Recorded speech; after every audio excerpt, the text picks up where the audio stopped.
నమస్తే viewers, welcome to Tollywood poster. వషీ ఓ వషీ, వషీ ఓ వషీ. అబ్బా, ఏమైనా సాంగ్ ఏమైనా ఉందా? అసలు ఏం లేదు. నాకైతే ఏం అర్థం అవ్వలేదు, మీకు కూడా ఏం అర్థమై ఉండదు. ఎందుకంటే అవి మొత్తం జాపనీస్ లాంగ్వేజ్లో అయితే మాత్రం ఉంది.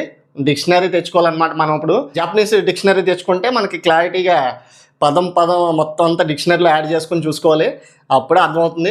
ఎక్కడ ఒకటే అబ్బా, మొత్తానికైతే పవన్ కళ్యాణ్ గారు ఒక సాంగో ఒక డైలాగో చెప్తున్నట్టు, అతను వస్తున్న వాయిస్లో మాత్రం ఆ బేస్ కానీ ఒక సింహం గర్జిస్తున్నట్టుంది. బ్యాక్గ్రౌండ్లో ఆ డైలాగ్ చెప్పగానే వచ్చే ఆ మ్యూజిక్ అయితే బ్యాక్గ్రౌండ్ మ్యూజిక్, ఆహా. మళ్ళీ ఇంకోసారి అయితే తమన్ భయ్య ఎరగదీసాడని చెప్పాలి. అక్కడ వచ్చే చిన్న చిన్న షార్ట్స్ అయితే ఉన్నాయి, ఆ షార్ట్స్ కూడా ఓ రేంజ్లో పీక్స్కి అయితే తీసుకెళ్తున్నాయి.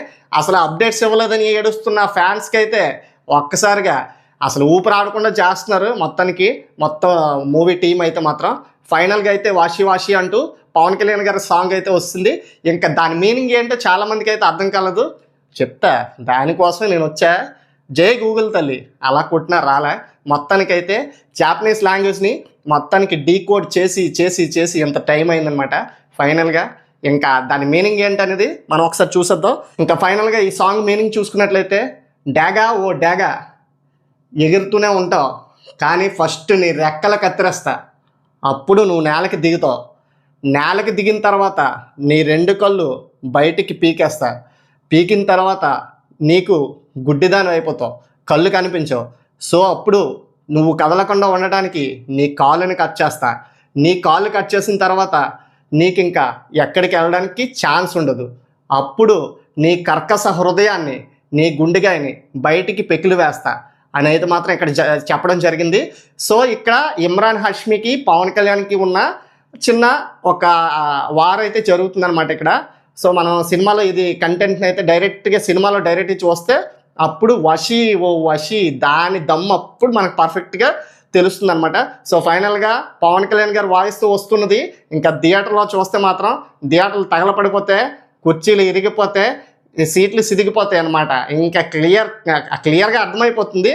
ఆ వాయిస్కే ఫ్యాన్స్కి పోనగాలు వచ్చేస్తున్నాయి, పిచ్చోళ్ళు అయిపోతున్నారు మొత్తానికి. ఈ సినిమా వచ్చేలోపు సినిమా చూస్తాం లేదో తెలియదు కానీ ఈ హైప్తో అయితే మాత్రం అలా లేపి లేపి లేపి లేపి డివివి ఎంటర్టైన్మెంట్స్ అయితే ఇంకొక 5 సెకండ్స్లో ఇంకోటి వస్తుంది, 10 మినిట్స్లో ఇంకోటి వస్తుంది, అప్డేట్ మీద అప్డేట్ ఇస్తూనే ఉన్నారు. ఇంకా ట్రైలర్ రాకముందే మమ్మల్ని చంపేస్తే ట్రైలర్ వచ్చేటప్పటికి ఎవరు చూస్తారండి ట్రైలర్? నాకు అర్థం కాదు, మామూలుగా ఉండదు. ట్రైలర్ రికార్డ్స్ అయితే బద్దలైపోతే, స్పీకర్లు పగిలిపోతే, ట్రైలర్లో మాత్రం హోమ్ థియేటర్లో చూస్తే ఇంకా బాగుంటుందని నాకు తెలిసి. ఇంకా ఫైనల్గా ఇక్కడ ఓమి హ్యాపీ బర్త్డే ఓజీ అని చెప్పి స్టార్ట్ చేసి చిన్న ట్విస్ట్ అయితే ఉంటుంది నాకు తెలిసి మూవీలో. సో ఆ ట్విస్ట్ని తీసుకెళ్ళి వార్నింగ్ కింద పవన్ కళ్యాణ్ వాషి ఓ వషి ఈ సాంగ్ని అయితే పాడడం జరుగుతుంది. సో ఫైనల్గా ఈ సాంగ్ మీనింగ్ అయితే మీకు అర్థమయ్యేలా నేను చెప్పాను. మీకైతే అర్థమైందో లేదో, మీకేమైనా అర్థమైతే కింద కామెంట్లోనే క్లిక్ చేసి టైప్ చేసి పెట్టండి క్లియర్గా. ఇంకా ఫైనల్గా లేట్ అవ్వడానికి కారణం ఏంటంటే ఇదనమాట మ్యాటర్. ఫైనల్గా ఇంకా చూసింది ఏంటంటే సాంగ్ విజువల్స్ కానీ 59 సెకండ్స్ దగ్గర పవన్ కళ్యాణ్ గారు లాఫ్ ఉంటుంది, ఒకటి సింహం గర్జించినట్టు ఉంటుంది. అక్కడే రోమాలు లేచిపోయాయి అనమాట ఒక్కొక్కరికి. సూపర్.